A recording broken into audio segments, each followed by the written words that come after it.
ہے، ہزارہ شعر ایسے ہوتے ہیں کہ جو معلوم نہیں ہوتے کس کے ہیں۔ تو واللہ میں آپ کو عرض کرتا ہوں کہ یہ شعر مجھے نہیں پتہ تھا کہ یہ اختر رضا خان صاحب کا شعر ہے۔ یہ شعر آیا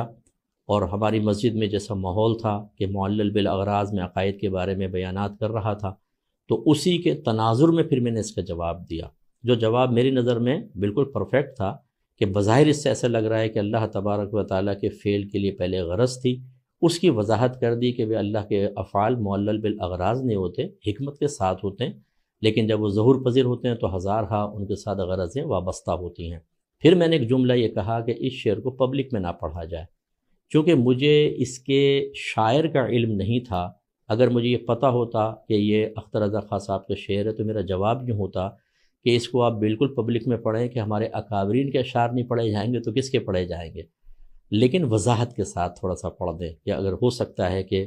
کوئی ایسا ماحول بھی ہوتا ہے جیسے ہماری مسجد کا ماحول ہے کہ کوئی اس پہ اعتراض کر سکے تو جواب دے دیں۔ اور اسی طرح میں جیسے بعض اشعار میں نبی کریم صلی اللہ علیہ وسلم کے روضہ اقدس پہ سجدہ وغیرہ کا ذکر ہوتا ہے تو اس پہ ہم یہی کہتے ہیں کہ اس کو وضاحت کے ساتھ ذکر کر دیں۔ ایسے ہی میرے آقا نعمت امام اہل سنت رضی اللہ تعالیٰ عنہ کی شاعری میں بہت سارے ایسے شعر ہیں جن کو وضاحت کے ساتھ ذکر کرنا چاہیے۔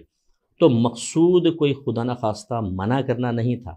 میں کیوں منع کروں گا؟ اب میں آپ سب سے کہتا ہوں جتنے یہ اعتراضات کر رہے ہیں، حسن ظن ہے میرا کہ اللہ کے لیے ہی کر رہے ہوں گے۔ 32 سال ہو گئے مجھے تقریباً کام کرتے ہوئے، تقریباً، اور 20 سال تو اعلانیہ کیو ٹی وی پر۔ مجھے ایک کوئی ایسی مثال بتائیں جس میں نے اپنے ان بزرگوں کے خلاف کوئی بات کہی ہو۔ جب نہیں ہے تو اس کا مطلب ہے کہ آپ کو اس پہ دلیل قائم نہیں کر سکتے، کہ قرینہ قائم نہیں کر سکتے کہ کوئی دل میں بغض ہے